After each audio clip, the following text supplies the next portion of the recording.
Today on Locked On Red Wings, Detroit squeezes out the win in San Jose. Is the curse finally broken? You're Locked On Red Wings, your daily podcast on the Detroit Red Wings. Part of the Locked On Podcast Network, your team every day.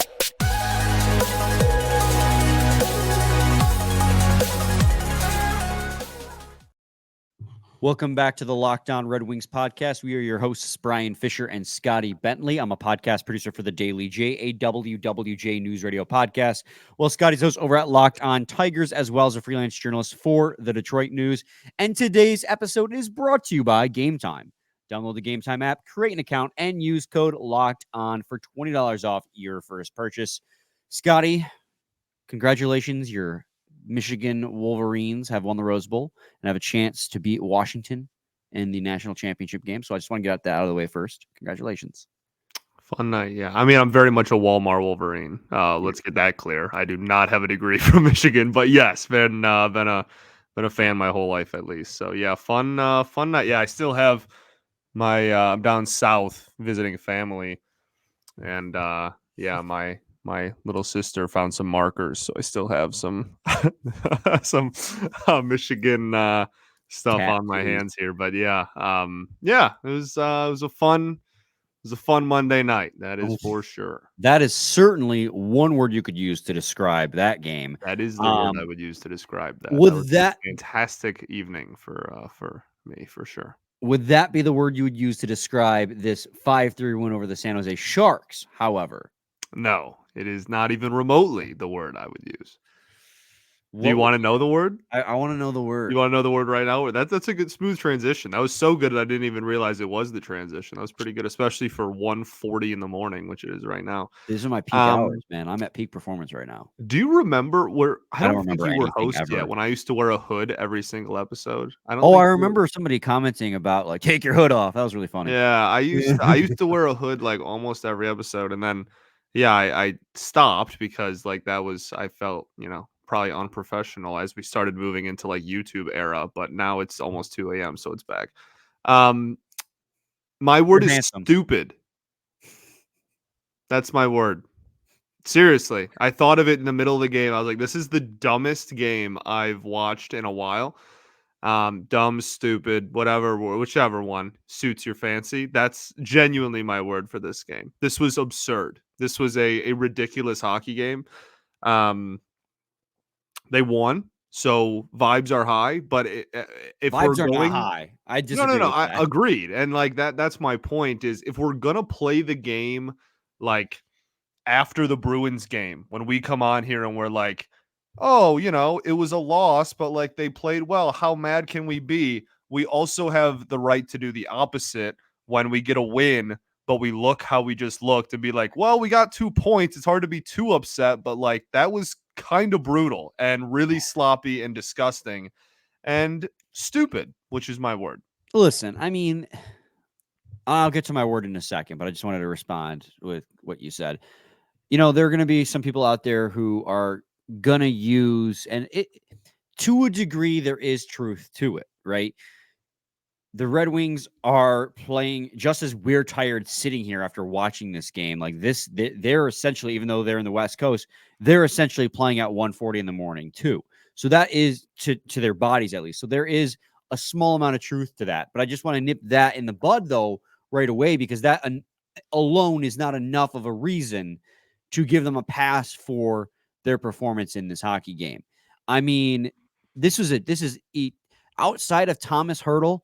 I don't know if there's a single player on that hockey team who would be like a regular in the NHL. And I'm probably blowing it out of proportion. There's probably a few. Like Barbanov's pretty solid. Yeah, but like people like Eklund, people are, Yeah, William Eklund, obviously, that's a great point, is going to be a solid NHLer. Yeah. He's already developing into a nice one. But it's just like, this is by design the worst team in the league because they want Macklin Celebrini. Yeah, intentionally, yeah.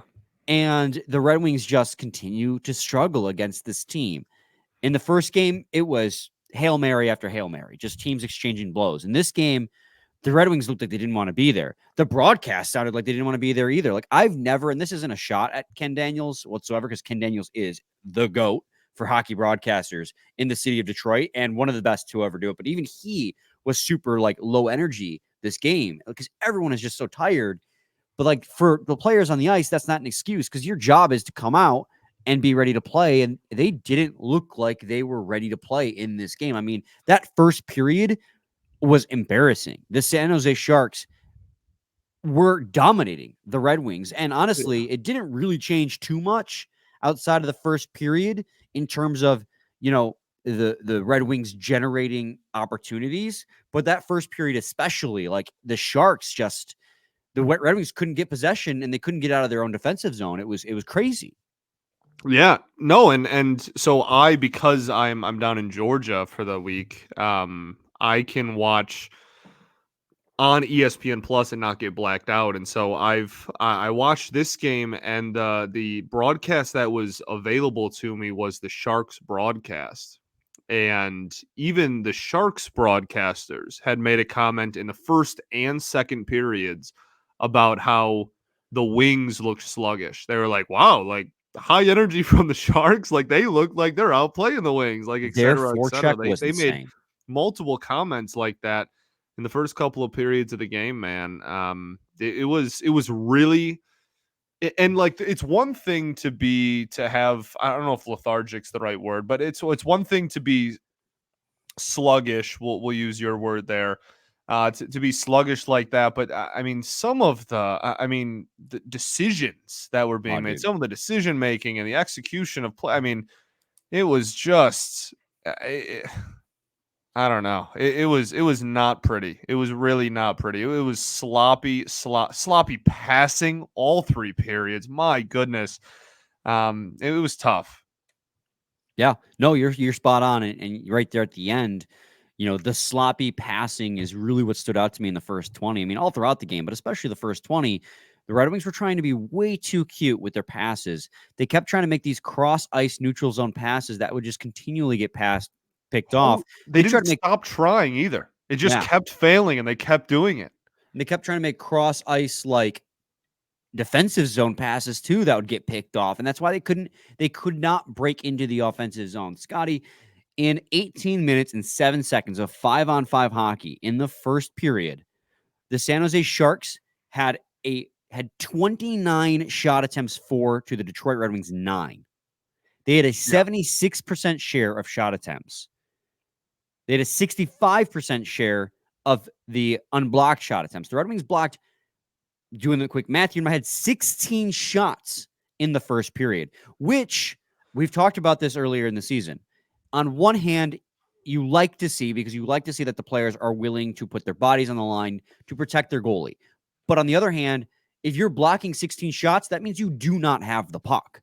And if you do not have the puck, Scotty, throughout all three periods of this hockey game, I was terrified when the Sharks had the puck in the offensive zone because it just felt like they were going to score. That is an embarrassing feeling to have. And like, I don't mean any disrespect to the players on the ice for the San Jose Sharks, because just like any other players, like they're going out there to win hockey games. They're given a roster that's not meant to be competitive, but they're trying their best. But this is not a team that's designed to do that. And the Red Wings just continually allowed them to do that. And the time zone thing for them is no excuse. It can be an excuse for us. It can be an excuse for the broadcasters, but it cannot be an excuse for the athletes on the ice, that especially a Red Wings team that is slumping so hard right now. Like they needed this game. I mean, they had a 76% share of the quality shot attempts in the first period. Like, how do you come out, especially after, Scotty? I don't know how I have this much passion in me at 1:45 in the morning, but especially when the Red Wings play one of the best games they have in this huge backslide that they're on 2 days ago against a very good Boston Bruins team. Just a super complete game that you barely lose despite all your best efforts, a game you deserve the win, and you come out in this game against the San Jose Sharks, the comfortably worst team in the league, and just look flat-footed. I don't get it. And yeah, they had a push in the second period. They looked a lot better until the second half of the second, but the third period wasn't that much better. It's just, It's Even mind-numbing. the very end of the second. Like, let's not forget the last 2 minutes or minute and a half or whatever the second, which was completely Sharks dominated as well, man. Like, there was just this nice little 8 to 10 minutes in the heart of the second period where the Wings looked really good and looked like the better team, and the other 50 minutes where you pretty much got pushed around by comfortably the worst team in the NHL, man. And like, there's a lot of complaining, and all of that being said, they did get 2 points, which is what they needed to do. So I don't know. I mean, there's a common saying, right? We don't complain about a win. We don't complain about 2 points. I'm Right. sorry. I'm complaining about this one. No, and like that, I've said it a lot this year. At the end of the day, they yeah, obviously it's not my quote, but like, they don't ask how, they ask how many. Like, that's true. And like, at the end of the year, we're gonna look back and it's gonna be 2 points from the Sharks, which they should have gotten, but it's just added. If it was one outlier surrounded by a couple of weeks of really good hockey, that'd be much different. But this has been a team that is sliding. It has really not looked great lately. And now they do get 2 points, which is all fine and dandy. Not going to try my best at 2 a.m. not to complain too much, but it's hard when it's thrown into the middle of how they've looked lately. Yeah, absolutely. We're going to take a quick break. And when we return, we're going to continue this conversation. I don't know, maybe complain a little bit more on my end. We'll see. We'll see what's in store. But there is positives in this game. Lucas Raymond, 3 assist night. As far as offense goes, he was the main engine. Moritz Seider, I thought, was fantastic. Alex Lyon, despite a sub 900 save percentage, I think was the main reason that you didn't lose this hockey game. So we'll bring all that back in segments 2 and 3. So stay tuned to Locked On Red Wings. The NFL season is wrapping up, but there's still time to get in on the action with FanDuel, America's #1 sportsbook. Right now, new customers get $150 in bonus bets guaranteed when you place a $5 bet. That's $150 in bonus bets, win or lose. So visit FanDuel.com/lockedon and make your first bet a layup. FanDuel, official partner of the NFL. Segment 2, Locked On Red Wings podcast. Scotty and I are talking about the 5-3 win over the San Jose Sharks. And yes, to Scotty's credit, they don't ask how, they ask how many. The Red Wings got the win. It was not a pretty win, but a win all the same. And if I were to say, I don't want to say a silver lining to this win, because like the silver lining is they got the W. But I tweeted earlier in the day that the Red Wings were presented with a golden opportunity to right the ship against the very team that started this gnarly skid. That's what was it, 6-5 overtime loss to the San Jose Sharks was the first loss in this gross stretch that the Red Wings are on. And obviously the following game, I think against Ottawa, was when the Larkin injury happened and the Perron suspension happened and the injury woes began. Everything kind of just began to fall apart from there. And they have really struggled to right the ship. And this was a great opportunity for the Red Wings to do so. The Sharks were losers of 8 coming into the game, hadn't scored more than 2 goals, or had only scored more than 2 goals in one of those games. Of course, now that's 2 of those games because they scored 3 against the Red Wings. But if you want to try and frame this going forward, while it wasn't a pretty win, a win nonetheless can help to build confidence for the team going forward. You have a really tough game, another late game. Hopefully, whatever jet lag they may have is adjusted by Thursday. We have another late game against the Los Angeles Kings, one of the best teams in the NHL. That's going to be a real test. And I mean, we know this Red Wings team can play up to their opponents. We just saw that on New Year's Eve with the Boston Bruins. They lost, but they played a very good hockey game. So it's not out of the realm of realism that they could win that hockey game. It'll be a tough battle, but they could do it. And then Anaheim on Sunday. So if you're looking ahead, you have a win against the Predators, a hard-fought loss to the Bruins, a win against the Sharks. If you can go into LA, it's a tall order, tall ask, and even if it's just to steal a win like you did against Nashville, then you're starting to feel momentum come back your way.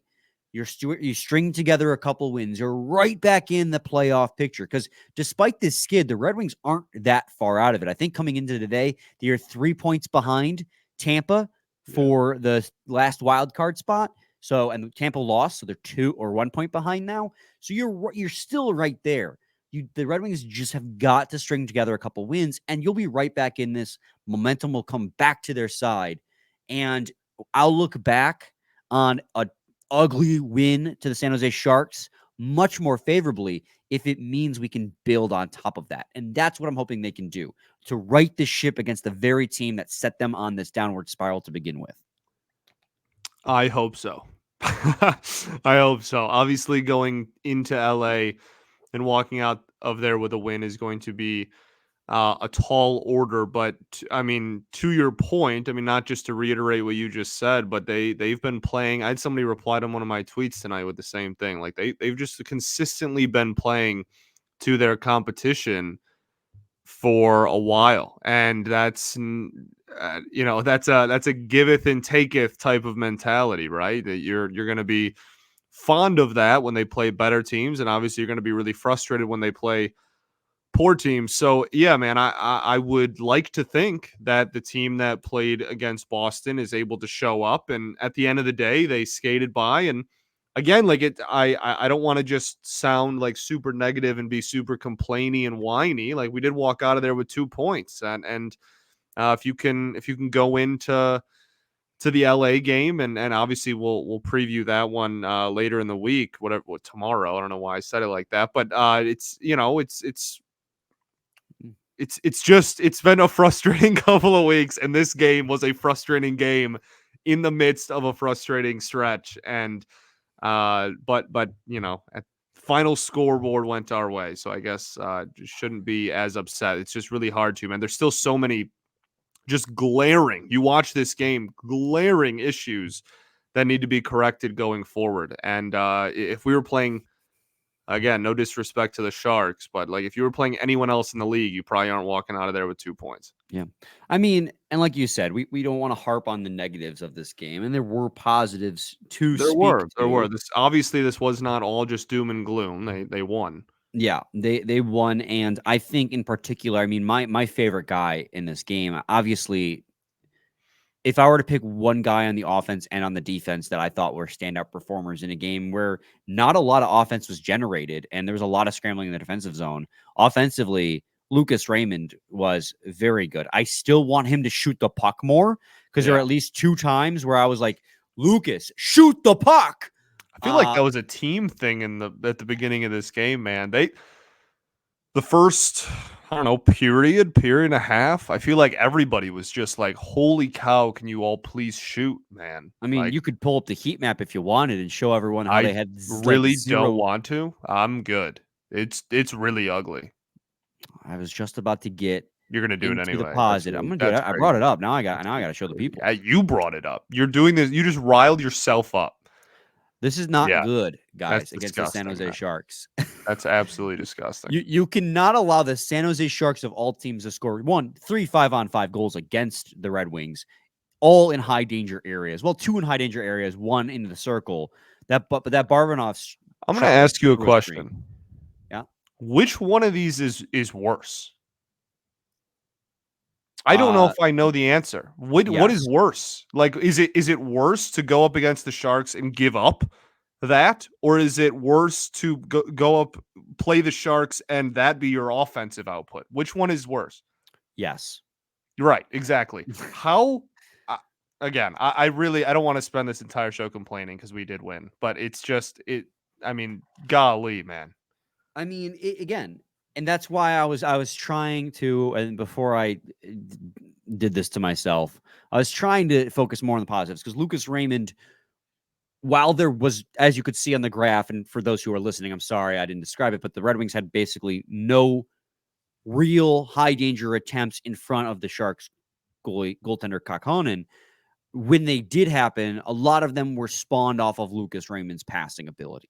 And while he frustrates me with his passiveness when it comes to shooting, that comes back to be a benefit for the Red Wings when he makes phenomenal feeds and smart plays that lead to goals for. And I think they said on the broadcast now he has 22 points in his last 25 games.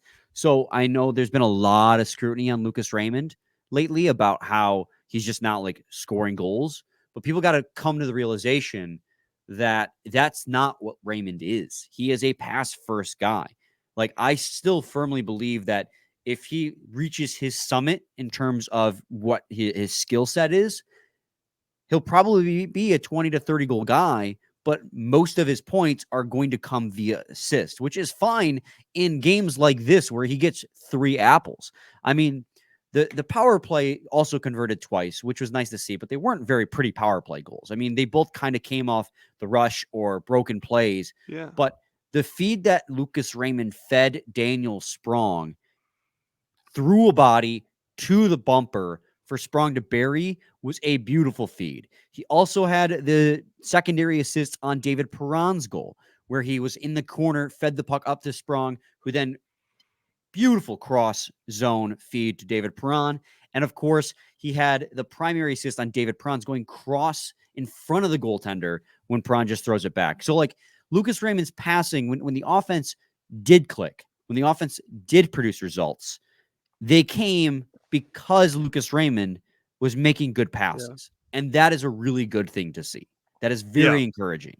Yeah, Raymond was really good, and I'm sure on the other side of the break, Seider was really good. We'll talk about, and then I thought Alex Lyon was really good as well. So there's this was again they won, they did what they were supposed to do, and that's something that good teams do, is get the win even not on their best nights and get the win against bad teams. So good on everybody for getting the win, and Raymond certainly a big factor in that. Was everywhere really, and really was a high impact player in a game that desperately needed high impact players for the Wings. So I mean, just one last note on Lucas Raymond before we move on to segment 3 and Moritz Seider. He led the team in Corsi for percentage. He had 68%. So he had 13 when he was on the ice. Bad. They produced 13 shot attempts for, only 6 against. He led the team in expected goals for percentage, 0.4 expected goals when he was on the ice, 0.14 expected goals against when he was on the ice as well, which is best on the team in this hockey game. Yeah. So Lucas Raymond, a lot of that comes off puck possession.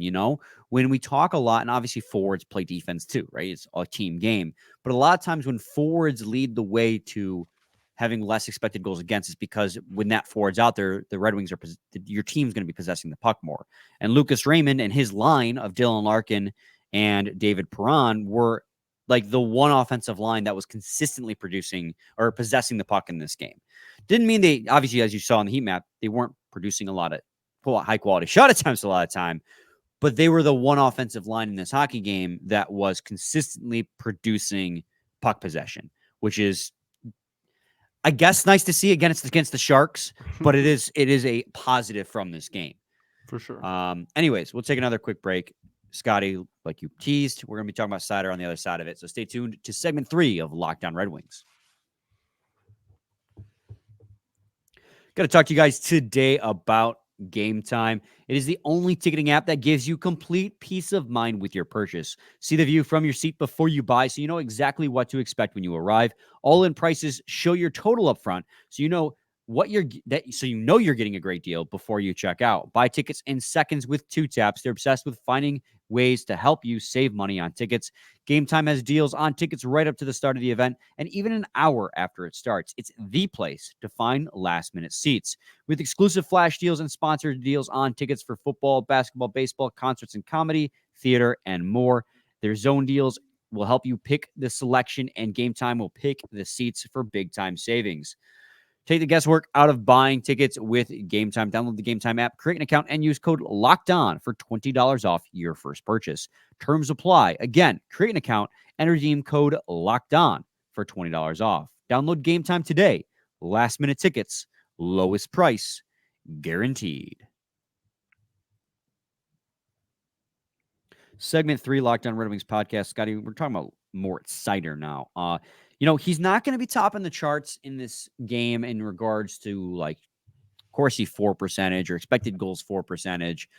He was slightly above middle of the pack, but it's one of those games where they deploy him in every possible situation. One, also, I think he got power play 1 looks in this game, actually replacing Shane Gostisbehere on the top power play.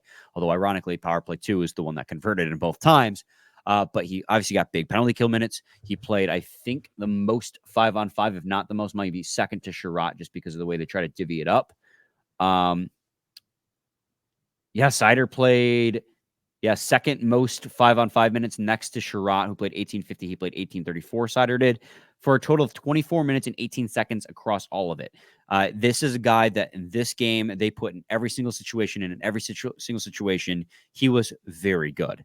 And he was like first or second, I think, in all 3 scenarios as far as time on ice goes.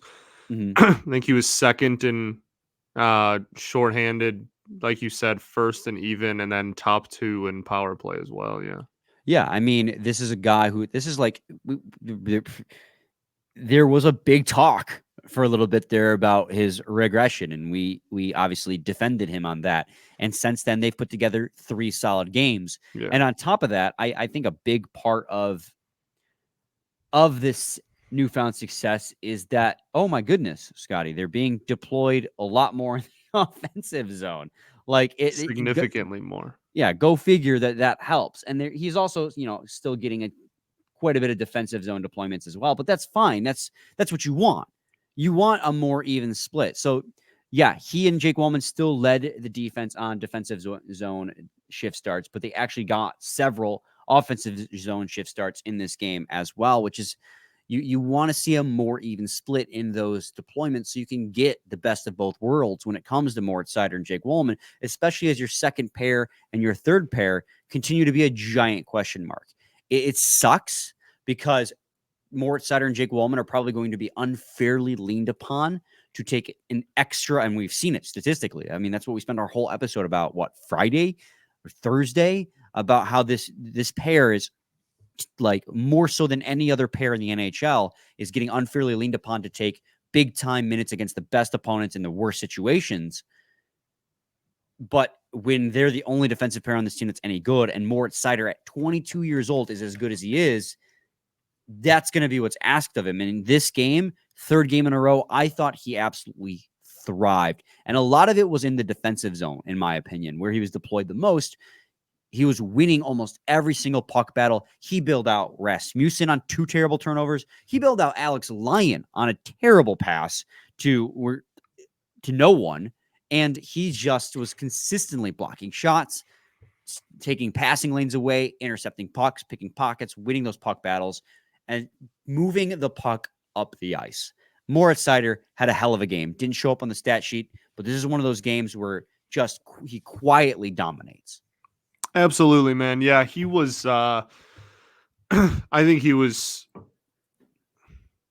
I think I feel confident to say he was the best player on the ice tonight. I was trying to double back and think if there was much of a debate in my head there, but he was fantastic. He was everywhere.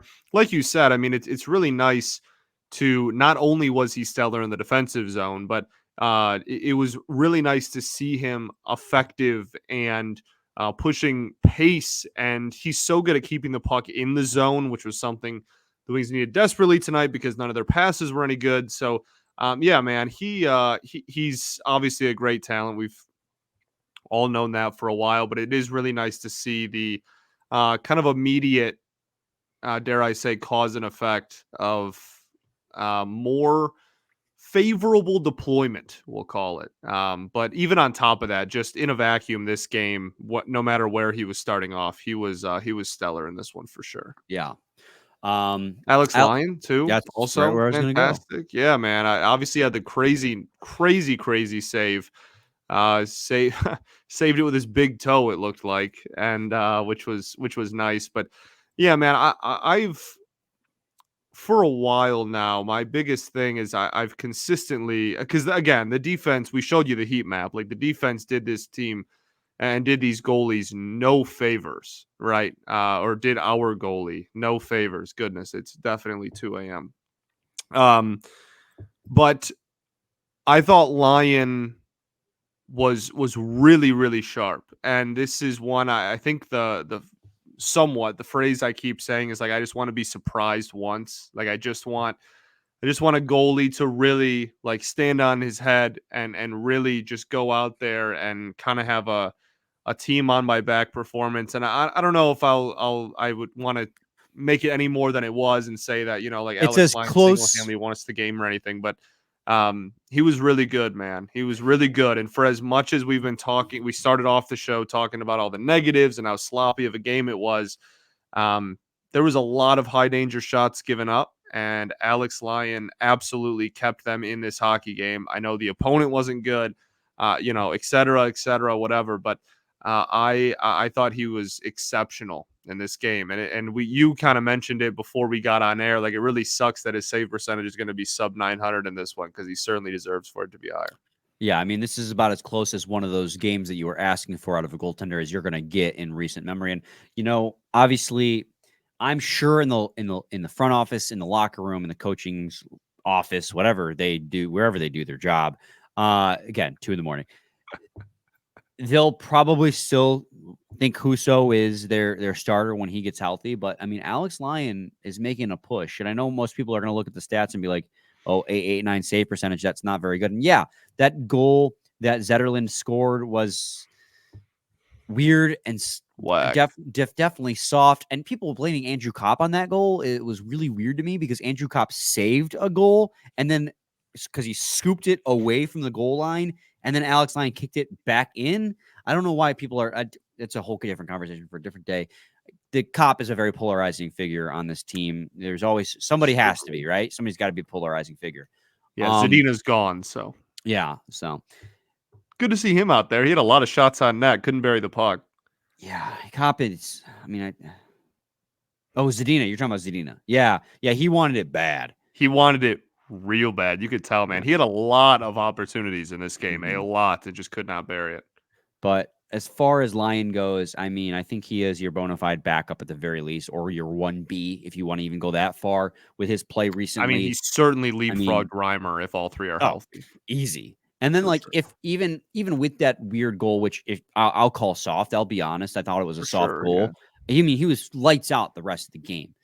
He was fantastic, and that seems to be the trend with him. He's just overall, he's very strong in almost every single game in which he gets the net. I think he's had only one. There's actually a statistic called really bad starts. I think he's only had one that's actually falls under that category. The rest have been fine or even quality starts. So I thought Alex Lyon was great in this game. So good for him.